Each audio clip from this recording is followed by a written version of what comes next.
नमस्कार दोस्तों, एक बार फिर से आप सभी का स्वागत है आपके अपने यूट्यूब चैनल जिसका नाम है दीपक एजुकेशन। आज की जो वीडियो है दोस्तों वो आपकी Uttarakhand police constable mock test paper 3 के ऊपर आधारित है। तो दोस्तों, जिस किसी ने भी अभी तक हमारे चैनल को सब्सक्राइब नहीं किया है वो जल्दी से जा कर के हमारे चैनल को सब्सक्राइब करके बेल आइकन के बटन को दबाना ना भूलें। चलिए दोस्तों, शुरू करते हैं आज की वीडियो का पहला सवाल। किस चिन्ह का प्रयोग वाक्य के मध्य में होता है? ऑप्शन है आपके पास विवरण चिन्ह, निर्देशक चिन्ह, पूर्ण विराम या अल्प विराम। इसका जो सही उत्तर है दोस्तों वह आपका ऑप्शन डी अल्प विराम। अब दोस्तों इंग्लिश में कॉमा को कहते हैं।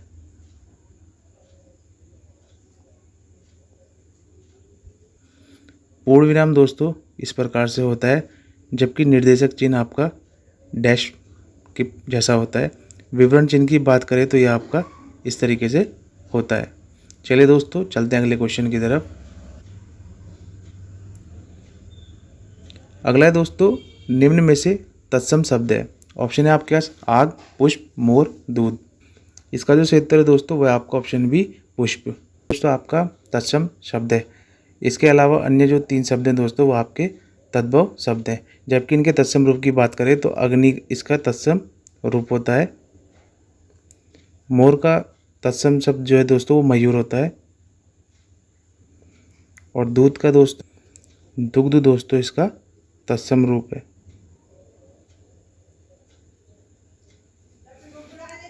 चलिए दोस्तों, चलते हैं अगले क्वेश्चन की तरफ। अगला है दोस्तों, निम्न में से कौन सी रचना मंगलेश डबराल की है? ऑप्शन है आपके पास जंगल का दर्द, युगधारा, कांट की गठिया या पहाड़ का लालटेन। इसका जो सही उत्तर है दोस्तों वह आपका ऑप्शन डी पहाड़ का लालटेन। इसके अलावा दोस्तों इनकी कुछ अन्य रचनाएं घर का रास्ता, हम जो देखते हैं और आवाज़ भी एक जगह है, यह इनकी कुछ फेमस रचनाएं हैं। चलिए दोस्तों, चलते हैं अगले क्वेश्चन की तरफ। अगला है दोस्तों, वह रमेश के साथ खेलता है। इसमें वह है। ऑप्शन है आपके पास संज्ञा, क्रिया, सर्वनाम या विशेषण। इसका जो सही उत्तर है दोस्तों वह आपका ऑप्शन सी सर्वनाम। वह दोस्तों इसमें सर्वनाम शब्द है। चलिए दोस्तों, चलते हैं अगले क्वेश्चन की तरफ। अगला है दोस्तों, प्लेटफॉर्म किस भाषा का शब्द है? ऑप्शन है आपके पास अंग्रेजी, अरबी, रूसी या फारसी। इसका जो सही उत्तर है दोस्तों वह आपका ऑप्शन है अंग्रेजी। प्लेटफॉर्म शब्द दोस्तों आपका अंग्रेजी भाषा से लिया गया है। चलिए दोस्तों, चलते हैं अगले क्वेश्चन की तरफ। अगला दोस्तों, निम्न में से शुद्ध शब्द है। नीचे दोस्तों आपके पास 4 ऑप्शन दिए गए हैं जिसमें उज्ज्वल लिखा गया है। आपको बताना है इन चारों में सही कौन सा है। तो दोस्तों इसका जो सही उत्तर है वह है आपका ऑप्शन बी उज्ज्वल। उज्ज्वल में दोस्तों आपके दोनों जो हैं वो आधे आते हैं। तो इसका जो सही उत्तर है दोस्तों वह है आपका ऑप्शन बी। चलिए दोस्तों, चलते हैं अगले क्वेश्चन की तरफ। अगला है दोस्तों, निम्न में से चंद्रमा का पर्यायवाची नहीं है। ऑप्शन है आपका शशांक, इंदु, शेखर या रजनीश। इसका जो सही उत्तर है दोस्तों वह आपका ऑप्शन सी शेखर। चलिए दोस्तों, चलते हैं अगले क्वेश्चन की तरफ। अगला दोस्तों, निम्न में से अल्पप्राण व्यंजन है। ऑप्शन है आपके पास ध, ह, क या घ। जैसा कि दोस्तों आप सभी जानते हैं स्पर्श व्यंजनों की जो संख्या है वो आपकी 25 होती है, क वर्ग से लेकर के आपके प वर्ग तक। इसमें दोस्तों जो 1, 3, 5 होते हैं उन्हें हम अल्पप्राण कहते हैं, जबकि 2 और 4 को हम महाप्राण कहते हैं। तो दोस्तों इसमें आपसे अल्पप्राण पूछा है, तो अल्पप्राण में इसका जो सही उत्तर है दोस्तों वह है आपका सी क। चलिए दोस्तों, चलते हैं अगले क्वेश्चन की तरफ। अगला है दोस्तों, युगांतर काव्य कीर्ति है। ऑप्शन है आपके पास अज्ञे की, सुमित्रनंदन पंत की, जयशंकर प्रसाद की या महादेवी वर्मा की। इसका जो सही उत्तर है दोस्तों वह आपका ऑप्शन बी सुमित्रनंदन पंत की। सुमित्रनंदन पंत की बात की जाए तो दोस्तों 20 मई 1900 को इनका जो जन्म था वो कौसानी में हुआ था। इनके बचपन का नाम दोस्तों गुसाई दत्त था। 1968 में दोस्तों इन्हें चिदम्बरा के लिए ज्ञानपीठ पुरस्कार से नवाजा गया था। इसके अलावा दोस्तों 2015 में इनके ऊपर एक डाक टिकट जारी किया गया था और इन्हीं के परामर्श में ही दोस्तों ऑल इंडिया रेडियो का नाम आकाशवाणी 1957 में रखा गया था।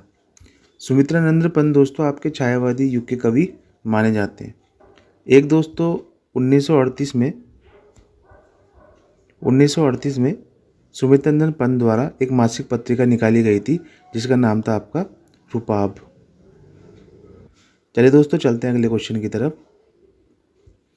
अगला है दोस्तों, कार्यालयीय पत्र होते हैं। ऑप्शन है आपके पास अनौपचारिक, औपचारिक, व्यक्तिगत या पारिवारिक। इसका जो क्षेत्र है दोस्तों वह आपका ऑप्शन बी औपचारिक। जितने भी दोस्तों आपके आवेदन पत्र, सरकारी पत्र और व्यापार पत्र होते हैं वो सभी आपके औपचारिक के अंदर आते हैं। चलिए दोस्तों चलते हैं अगले क्वेश्चन की तरफ। अगला है दोस्तों, संविधान में नागरिकता का उल्लेख किस भाग में है। ऑप्शन है आपके पास भाग 3, भाग 2, भाग 4 या भाग 5। इसका जो क्षेत्र है दोस्तों वह आपका भाग 2। भाग 2 में आपका नागरिकता का उल्लेख दिया गया है। अनुच्छेद की बात करें तो दोस्तों अनुच्छेद 5 से 11 में आपका नागरिकता का उल्लेख किया गया है। चलिए दोस्तों चलते हैं अगले क्वेश्चन की तरफ। अगला है दोस्तों, पंचायती राज व्यवस्था की स्थापना भारत में सबसे पहले किस राज्य में हुई थी। ऑप्शन है आपके पास राजस्थान, बिहार, उत्तर प्रदेश, महाराष्ट्र। इसका जो क्षेत्र है दोस्तों वह आपका ऑप्शन है राजस्थान। 2 अक्टूबर 1959 को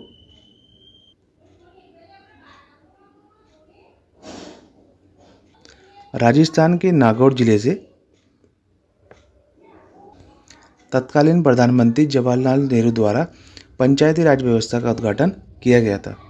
चलिए दोस्तों चलते हैं अगले क्वेश्चन की तरफ।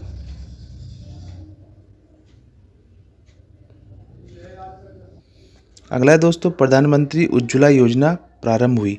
ऑप्शन है आपके पास 9 मई 2016, 7 मई 2016, 1 मई 2016 या इनमें से कोई नहीं। इसका जो क्षेत्र है दोस्तों वह आपका ऑप्शन सी 1 मई 2016 को प्रधानमंत्री उज्ज्वला योजना का प्रारंभ किया गया था। इस योजना के तहत दोस्तों भारत के गरीब परिवारों की जो महिलाएं हैं उनके चेहरे पर खुशी लाने के उद्देश्य से केंद्र सरकार द्वारा 1 मई 2016 को यह योजना शुरू की गई थी। इस योजना के अंतर्गत गरीब महिलाओं को मुफ्त LPG गैस कनेक्शन देने का निर्णय लिया गया था। चलिए दोस्तों चलते हैं अगले क्वेश्चन की तरफ। अगला है दोस्तों, राज्यसभा का पदेन सभापति कौन होता है। ऑप्शन है आपके पास राष्ट्रपति, उपराष्ट्रपति, भारत का मुख्य न्यायाधीश या इनमें से कोई नहीं। इसका जो क्षेत्र है दोस्तों वह आपका ऑप्शन बी उपराष्ट्रपति। उपराष्ट्र की बात की जाए तो दोस्तों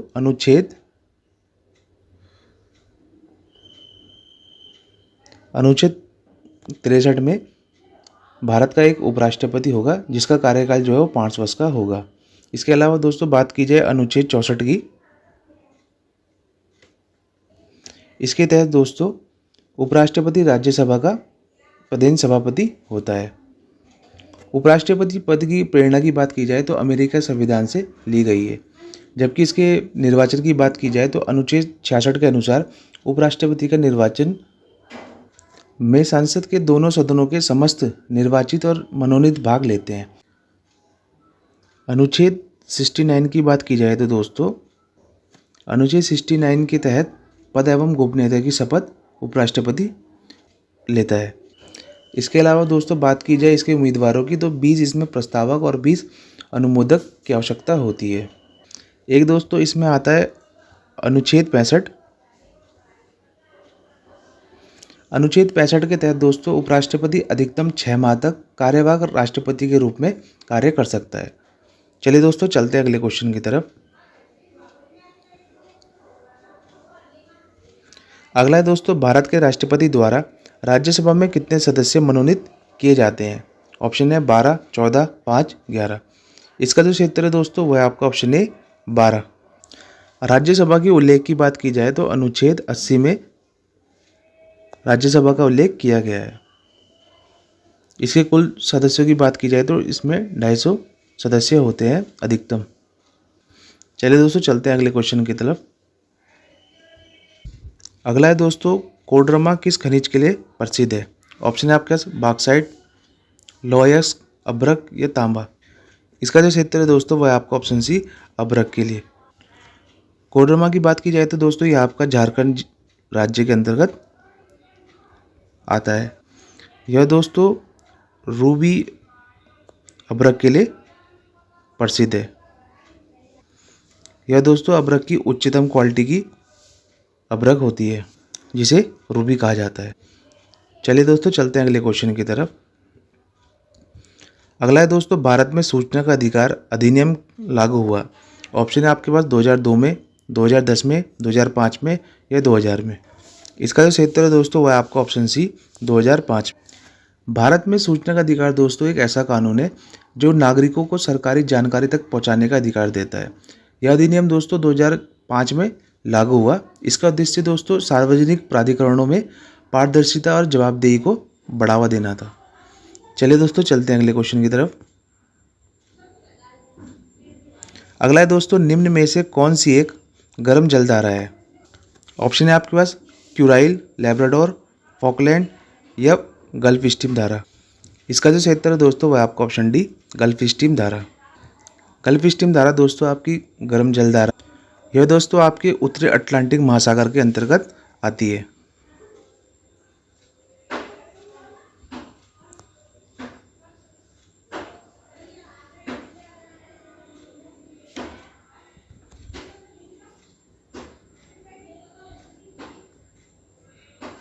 चलिए दोस्तों चलते हैं अगले क्वेश्चन की तरफ।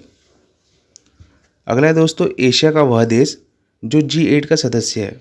ऑप्शन है आपके पास पाकिस्तान, भारत, चीन, जापान। इसका जो सही उत्तर है दोस्तों वह आपका ऑप्शन डी जापान। इसके अन्य सदस्य देशों की बात की जाए तो दोस्तों आपका Canada, France, Germany, Italy, Japan, रूस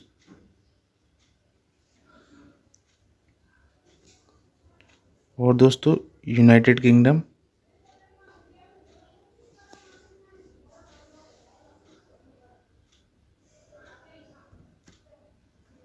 और संयुक्त राज्य अमेरिका USA हैं। चलिए दोस्तों चलते हैं अगले क्वेश्चन की तरफ। अगला है दोस्तों, प्रधानमंत्री जीवन ज्योति बीमा योजना के लिए भुगतान योग्य प्रीमियम है। ऑप्शन है आपके पास 12 रुपये प्रति वर्ष, 150 रुपये प्रति वर्ष, 500 रुपये प्रति वर्ष या 330 रुपये प्रति वर्ष। इसका जो सही उत्तर है दोस्तों वह आपका ऑप्शन डी 330 रुपये प्रति वर्ष जो धनराशि है वो आपके प्रधानमंत्री जीवन ज्योति बीमा योजना के तहत भुगतान योग्य प्रीमियम है। इसके अलावा दोस्तों एक आती है प्रधानमंत्री सुरक्षा बीमा योजना,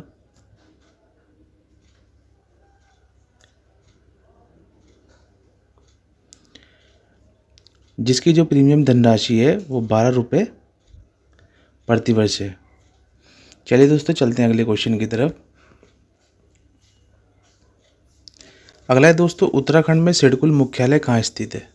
ऑप्शन है आपके पास देहरादून, हल्द्वानी, हरिद्वार या नैनीताल। इसका जो क्षेत्र है दोस्तों वह आपका ऑप्शन है देहरादून। उत्तराखंड में सिडकुल का जो मुख्यालय दोस्तों वो आपके देहरादून में स्थित है। सिडकुल की स्थापना की बात की जाए तो 2002 में इसकी स्थापना की गई थी। सिडकुल के दोस्तों पूरे नाम की बात की जाए तो state infrastructure and industrial development corporation of Uttarakhand limited है। चलिए दोस्तों चलते हैं अगले क्वेश्चन की तरफ। अगला है दोस्तों, गढ़वाल का प्रथम नरजातीय समूह किसे माना जाता है। ऑप्शन है आपके पास वनराजी को, कुड़िंद को, कोल को या हुण को। इसका जो क्षेत्र है दोस्तों वह आपका ऑप्शन सी कोल को। अगला देखते हैं दोस्तों। अगला है दोस्तों, हरिद्वार पर आधारित न्यूज इन इंडिया पुस्तक के लेखक हैं। ऑप्शन है आपके पास जे विल्सन, पी बैरन, H.G. वॉल्टन या जॉब फ्रांसिस वाइट। इसका जो क्षेत्र है दोस्तों वह आपका option D job Francis white. News in India पुस्तक इनके द्वारा लिखी गई है। इसके प्रकाशन की बात की जाए तो 1946 में इस पुस्तक का प्रकाशन किया गया था। चलिए दोस्तों चलते हैं अगले क्वेश्चन की तरफ। अगला है दोस्तों, उत्तराखंड में स्पर्श गंगा अभियान प्रारंभ किया गया। ऑप्शन है आपके पास 2006, 2011, 2009, 2013। इसका जो सही उत्तर है दोस्तों वह आपका ऑप्शन सी 2009। स्पर्श गंगा अभियान दोस्तों 2009 में शुरू किया गया था। इस अभियान का जो मुख्य उद्देश्य था दोस्तों गंगा नदी और उसकी सहायक नदियों की स्वच्छता और संरक्षण से संबंधित था। इस अभियान की शुरुआत की बात करें तो 2009 में जो तत्कालीन मुख्यमंत्री थे रमेश पोखरियाल निशंक द्वारा यह शुरू किया गया था। चलिए दोस्तों चलते हैं अगले क्वेश्चन की तरफ। अगला है दोस्तों 21वां आसियान भारत शिखर वार्ता कहाँ संपन्न हुआ। ऑप्शन है आपके पास इंडोनेशिया, फिलीपींस, लाओस या वियतनाम। इसका जो क्षेत्र है दोस्तों वह आपका ऑप्शन सी लाओस में। अगला देखते हैं दोस्तों। अगला है दोस्तों IMF की अप्रैल 2025 की विश्व आर्थिक दृष्टिकोण रिपोर्ट के अनुसार 2025 में भारत की नॉमिनल GDP डैश ट्रिलियन अमेरिकी डॉलर होगी। ऑप्शन आपके पास 4.187, 4.871, 5.171, 5.923। इसका जो क्षेत्र है दोस्तों वह आपका ऑप्शन ए 4.187 ट्रिलियन अमेरिकी डॉलर होगी। चलिए दोस्तों चलते हैं अगले क्वेश्चन की तरफ। अगला है दोस्तों 6वां खाद्य सुरक्षा सूचकांक 2024 में उत्तराखंड द्वारा प्राप्त कुल स्कोर कितना है। ऑप्शन है आपके पास 48.5, 44.25, 38.75 या 37.5। इसका जो क्षेत्र है दोस्तों वह है आपका 38.75। अगला है दोस्तों नीति आयोग के SDG इंडिया इंडेक्स 2023-24 में उत्तराखंड का स्कोर कितना है। ऑप्शन है आपका 79, 89, 69 या 49। इसका जो क्षेत्र है दोस्तों वह आपका ऑप्शन है 79। अगला देखते हैं दोस्तों। अगला है दोस्तों उत्तराखंड के आर्थिक सर्वेक्षण 2024-25 के अनुसार वर्ष 2024-25 में उत्तराखंड के सकल राज्य घरेलू उत्पादन की अनुमानित वृद्धि दर क्या थी।